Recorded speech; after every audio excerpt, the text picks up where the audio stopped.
صباح الخير او مساء الخير على حسب ما تشوفونا امتى. نبدأ على طول في الموضوع. انا عندي ده كنار من عباية قديمة، لو فاكرين اللي احنا عملناها مع بعض. انا غيرت فيه حاجات واخدت الكنار فضل عندي ما عملتش فيه حاجة، وجبت عندي متر واحد من السلسلة الشكل ده، متر واحد. والشكل التاني جبت منه مترين، واخر شكل جبت منه 4. انتوا طبعا بتختاروا الشكل على حسب اللي انتوا عاوزينه. اللي كان في الصورة كان كله من النوع ده، اللي هو بيكون فيه زي سلسلة وخرزة في النص، وهو شكله خطير، بس هتكوني عايزة منه كميات كبيرة جدا.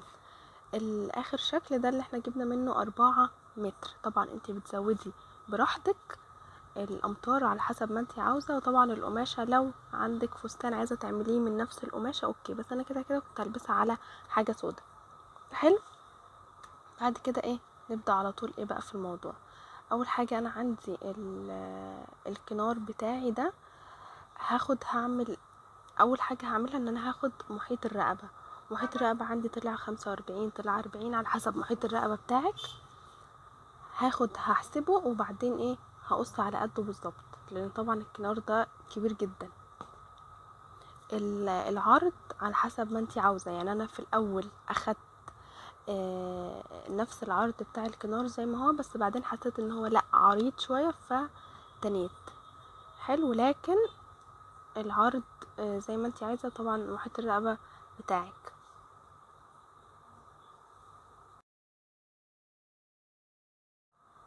بعد كده باخد الجزء اللي انا هشتغل عليه بس واقلبه علشان نخيط الاطراف. حلو. هو كده على القلب على فكرة فيه زي تطريز خفيف قوي من قدام، وانا مش هشيله.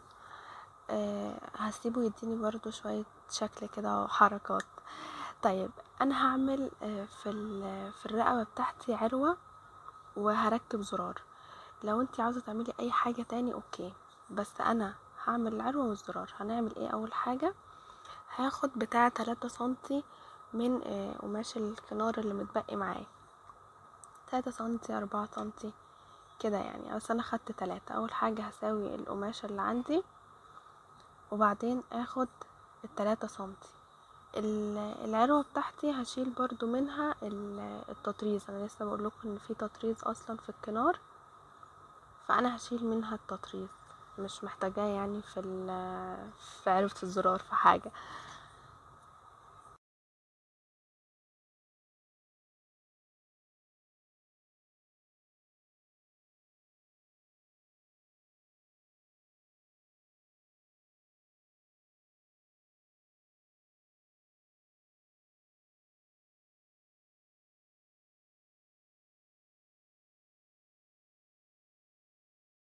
اهو كده بعد ما خدتها هحاول اطلع كل الحاجات اللي موجودة فيه، كل التطريز، علشان زي ما قلت احنا مش محتاجين.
بعد كده خدت كل حاجة على المكنة. انا كان عندي الكنار مفتوح شوية في النص، هخيط الحتة دي.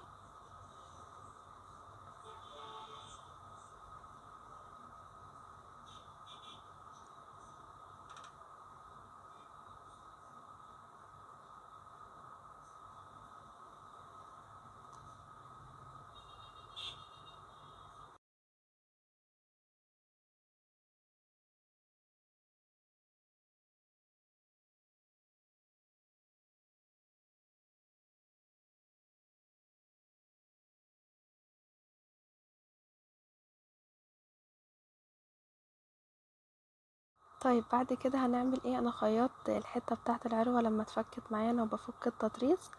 بعد كده هنعمل ايه؟ هنتنيها من اليمين وهنتنيها من الشمال، وبعدين نتنيهم تاني على بعض زي ما انتوا شايفين كده.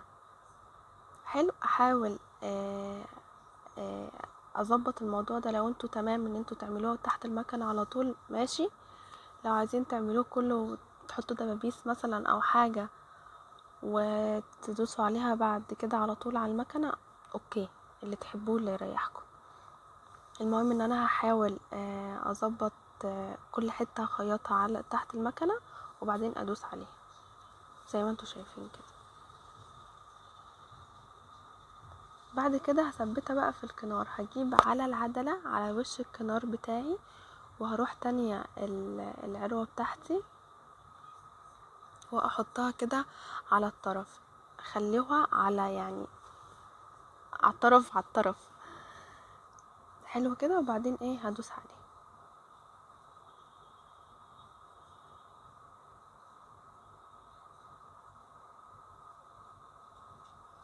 اهو كده. وبعدين هنتني القماش بقى، يعني هنتني الكنار بتاعنا كده اهو. ايوه بالظبط. وبعدين هدوس عليه مرة واتنين. طبعا هنتني الطرف التاني بتاع الكنار علشان ايه ما صورتش الحتة بتاعت الطرف التاني.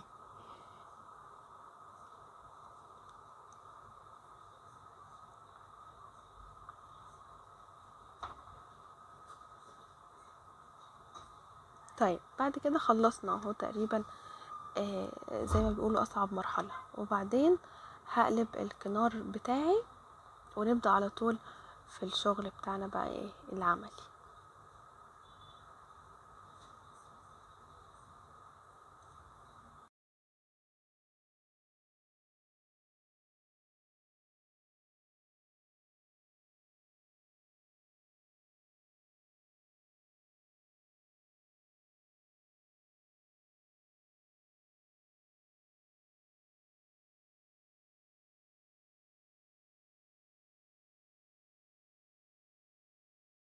بدأت بعد كده في ان انا اقص الامتار بتاعتي اللي معايا. اول واحد او اصغر واحد اللي هو المتر بس اخدته وقسمته نصين، وكل نص كمان هاخده واقسمه نصين تاني بحيث ان يكون عندي 4 حتت من المتر ده. فاهمين الفكرة؟ والنوع ده صعب جدا في القص لانه مش بتقص بالمقص، ولازم تشديه كده اللي هو تكسريه بمعنى اصح. فلو لقيتوا مثلا نوع تاني احسن اوكي. لو هتعرفوا تقطعوا انتوا مثلا معاكوا كماشة معاكوا اي حاجة قشطة برضه. المهم اخدتهم بحيث يكون عندي 4 انصاص وركنتهم على جنب. حلو كده. اخدت بعد كده السلسلة الاكبر اللي هما المترين وعملت برضو معاهم نفس الحاجة. قسمت بالنص وكل نص قسمته 2 بحيث يطلع عندي في الاخر 4 انصاص. حلو كده. اخر سلاسل او السلسلة الكبيرة اللي هي ال4 متر دي ما عملتش فيها اي حاجة ومش هقصها. هتشوفوا ليه. انتوا هتشوفوا ليه.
بعد كده باخد الرقبة بتاعتي وبعمل علامة عند النص بالظبط.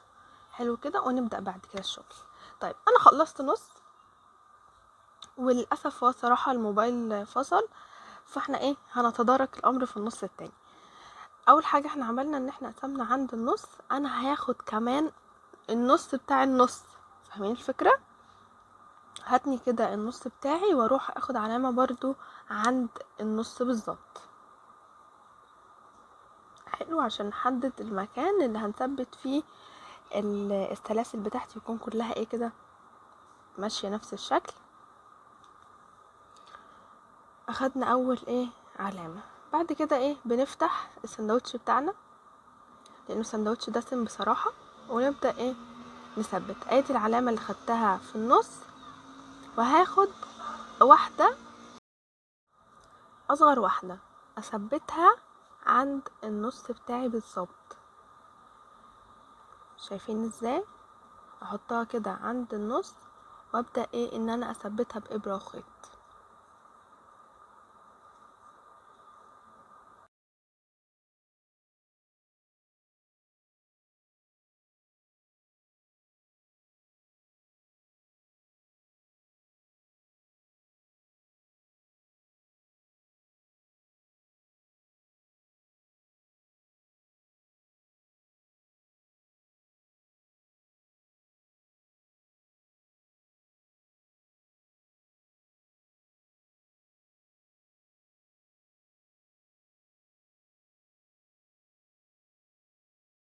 بعد كده فاكرين الاربعة متر اللي قلنا مش هنقسمهم؟ هنا جه دورهم. اول حاجة هعملها الاربعة متر دي ان انا هاخد على حسب احتياجي. يعني انا دلوقتي عايزة احط جزء منها، هقيس اكبر من السلسلة اللي انا مركباها، وهروح اقصى الجزء ده اهو كده. قست واحد على حسب انا عايزاها اكبر من اللي قبلها بقد ايه. حلو، وبعدين بروح واخده الجزء ده واروح حاسباه اهو كده اخدتها، وبعدين هتني. شايفين ازاي؟ بحيث ان يبقى عندي قد سلسلتين من نفس المقاس.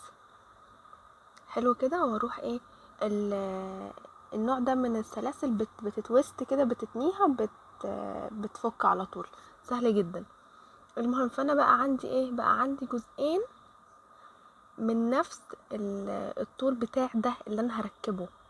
فاهمين الفكرة؟ فانتوا لما هتيجوا تركبوا، انتوا عندكم نصين، فلما هتيجوا تركبوا هيبقى عندك واحد في اليمين قد التاني اللي في الشمال اللي في نفس المكان. فاهمين الفكرة؟ انا طبعا ما عملتش ده علشان زي ما قلت لكم الموبايل فصل، لكن ايه انتوا تعملوا الموضوع ده من الاول. مش هتحتاجوا مش هتحتاجوا تقيسوا يعني مرتين، هي مرة واحدة بس بتقيسوا، وبعد كده كلهم هيطلعوا نفس المقاس.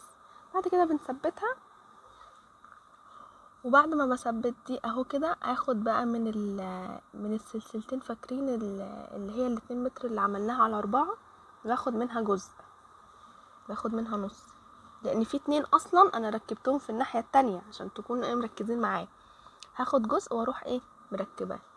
احنا هنفضل نعمل الحركة دي على الباقي كله. هو الفكرة بس في السلاسل الكبيرة اللي احنا ما قصناهاش ان انا هقيس، هتشوفوا معايا برضو. طيب ركبت دي. حلو، احنا قاصين قد بعض. طيب لو انا عايزه يكون في اختلاف في الطول، هحط مثلا لو انا ثبت السلسله الاولى على الخط الابيض، لا انا هثبت السلسله التانية على الخط الاسود، تكون نازله عنها شويه في المستوى بتاع الخياطه علشان يديني فرق الطول اللي انا عاوزاه. وكل ده طبعا مش هيبان لان احنا هنقفل السندوتش بتاعنا ولا كأن في حاجه حصلت اهو كده. وبعدين هخيطها عادي جدا.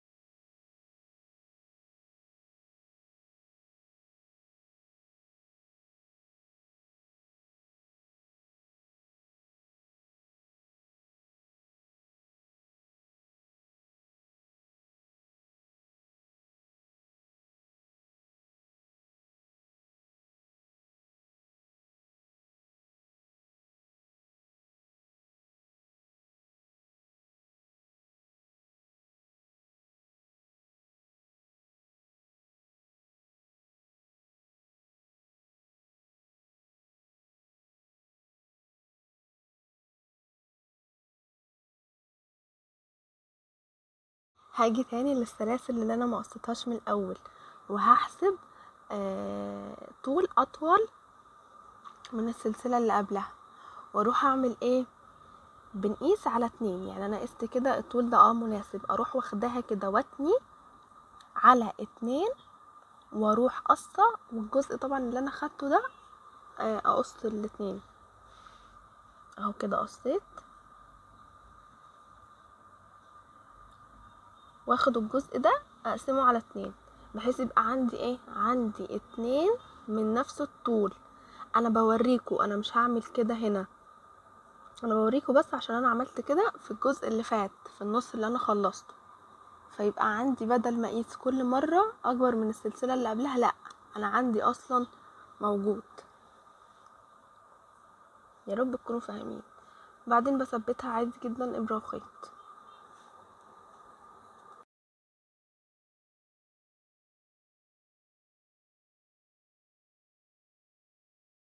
بس بعد كده بكمل اللي هو طول اطول في طول اطول لحد ما اخلص الكمية بتاعتي. فاهمين الفكرة؟ بس خلوا بالكوا زي ما قلت، انتي لما بتعملي ناحية واحدة اقسمي زي ما قلت الاطوال مرتين، هيطلع لك الاجزاء التانية كاملة. انا عشان بوريكوا عشان الموبايل فصل. يا رب نكون فهمنا.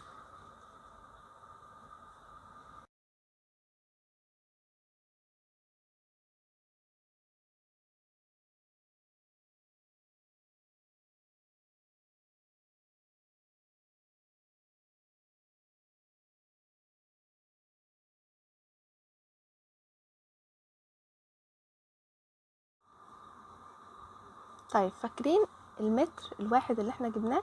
احنا حطينا قسمناه 4 وحطينا نص واحد في كل ناحية، فاتبقى معايا نصين. النصين دول هركبهم في النص بالظبط ما بين الجزئين دول، عشان يديني شكل كده اللي هو الحتة اللي في النص اللي باينة عندكم في الصورة اهو كده، شايفين؟ وبعد كده انا جبت الكريستالات دي، مش فاكرة الصراحة كانت بكام، كنت جايبها مدري مثلا الكيس ده يعمل له 10-15 جنيه، فمش فاكرة. المهم ان انا هاخدها وابدأ اثبتها، ادي اشكال بقى وحركات، ويبقى كريستالات على الرقبة بتاعتي، ايا كان الشكل اللي انتوا عايزين تحطوه، ايا كان شكل الكريستالات نفسها ترصوها ازاي، كل ده يرجع ليكوا، مش هفرض حاجة. ممكن تحطوا اصلا بدل الكريستالات دي تجيبوا سلاسل تاني وتحطوها بالطول، تحطوها بالعرض، تحطوها زي ما تحطوها براحتكم يعني. بصوا انا تنيت زي ما قلت لكم ان انا حسيت ان هي عريضة شوية، فانا هتنيها، وهي التانية اهي حتة صغيرة خالص، وتنيت بعيد عن السلاسل عشان المكنة بتاعتي ربنا يعينها وتكمل معايا باقي حياتي وما تتكسرش مني. المهم هقفل كل ده بالشمع، بس للأمانة علشان محدش يقول انتي عملتيها بالشمع، الشمع هيفك، وانا بعمل بالشمع وانا عارفة ان هو هيفك. حلو. في زي جلو كده او صمغ معين للحاجات دي، لو لقيت صورة هحطها، لكن الشمع ده هيفك. انتوا لو رحتوا عند اي حد بتاع مستلزمات خياطة ومش عارف ايه والحاجات دي، تقولوا له عايزة الشمع سوري الصمغ اللي بيتلصق بيه الخرز والحاجات دي، هم هيكونوا عارفينه. وهي مش عارفة الأنبوبة باين ب20 جنيه أو 25 حاجة كده، لكن أنا ما كنتش مستعجلة عليها، فكنت عايزة بس أخلص الفيديو، فعملت بالشمع، كنت عايزة أوريكم شكلها النهائي وعشان ما تأخرش وكده، فعملت بالشمع. لكن يا جماعة للمرة التانية الشمع هيفك، هتشوفوا بعينيكم ان انا اصلا وانا بركب الكريستالات دي اكتر من واحدة فكت معايا. يعني تخيلي هي بتفك معايا وانا بشتغل، فيعني لا، محدش يحاول، محدش يضحك عليكم، احنا بنلزق بالشمع والكلام ده كله بيفك والله. بصوا بعد كده كان عندي استراس كده كنت جايباه بالمتر وعملنا منه كتافات، هحط لكم برضو لينك الكتافات تحت لو عايزين حاجه تكون على الكتف بس، مش على الرقبه والكتف والجو ده، هحط لكم اللينك برضو. المهم ده كان متبقي معايا من الكتافات، ورحت اخدت حتت بالطول كده بحيث اداري بيها الخياطه بتاعت مكان السلاسل ومكان الخياطه ومكان الشمع وكل ده، فاهمين؟ زي ما قلت انتوا ممكن لو مش معاكوا او ما عندكوش باقي تجيبوا مثلا متر سلاسل من اي نوع انتوا عايزينه وتلزقوه برضو في نفس المكان بالصمغ مش بالشمع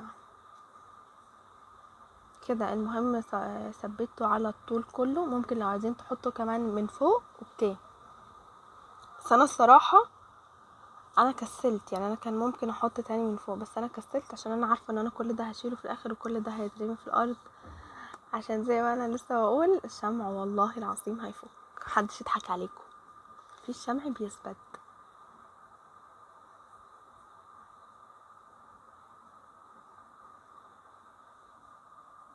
بدأت كمان اخد الثراس ده وافك، هو فيه هو بيتباع بالمتر، المتر كان ب10 جنيه باين، مش عارفه يمكن غلي.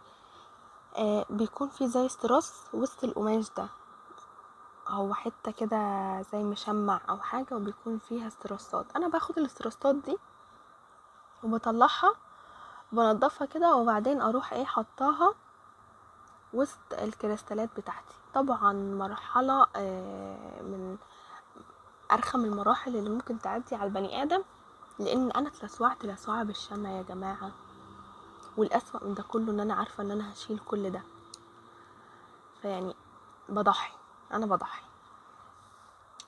المهم بدات احطهم كده، طبعا لو في كريستالات صغيره قوي بالشكل ده يا ريت تشتروها، بس انا اللي موجود عندي فاهمين، انا كده كده مش هعمل حاجه بباقي الاستراس ده، فيا هترمي يا هعمل بيه كده، فاهمين الفكره؟ اللي عندكم تصرفوا بيه.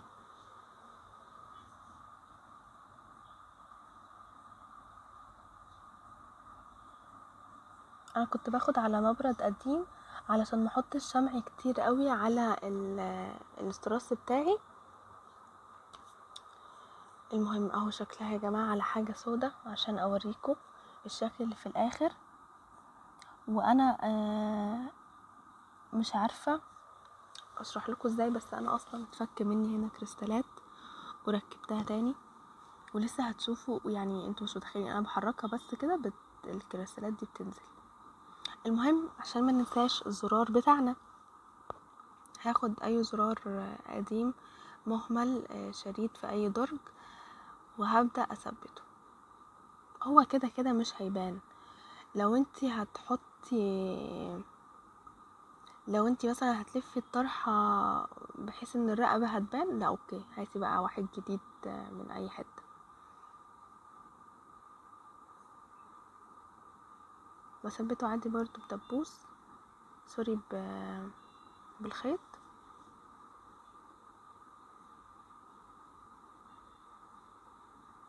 اهو كده عادي خالص، عشان اسود بس مش باين، بس بتثبتيه عادي زي ما بتثبتي اي زرار. بس هنكون خلصنا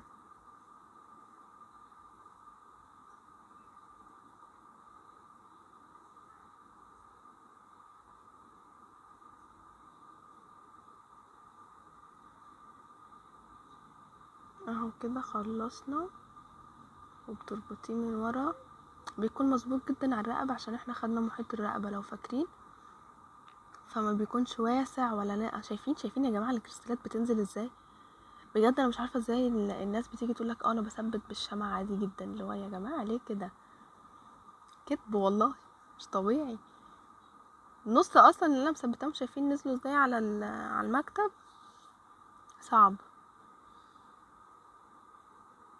المهم ده شكلها، بس شكلها طبعا في اللبس حمادة تاني خالص بجد.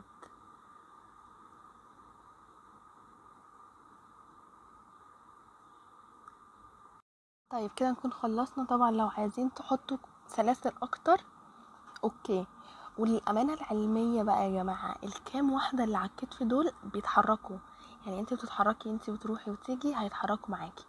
فلو عايزاهم يكونوا ثابتين ممكن تحطي جلو لما تلبسيهم على الفستان، او تعمليهم بغرزة صغيرة كده بالخيط. لو عايزاهم ثابتين، يعني لو ما عندكيش مشكلة ان هم يتحركوا قشطة، مفيش مشكلة.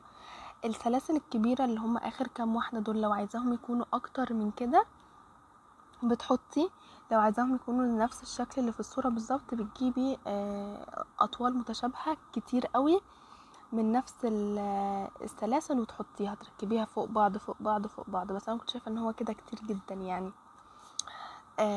وبس كده نكون خلصنا.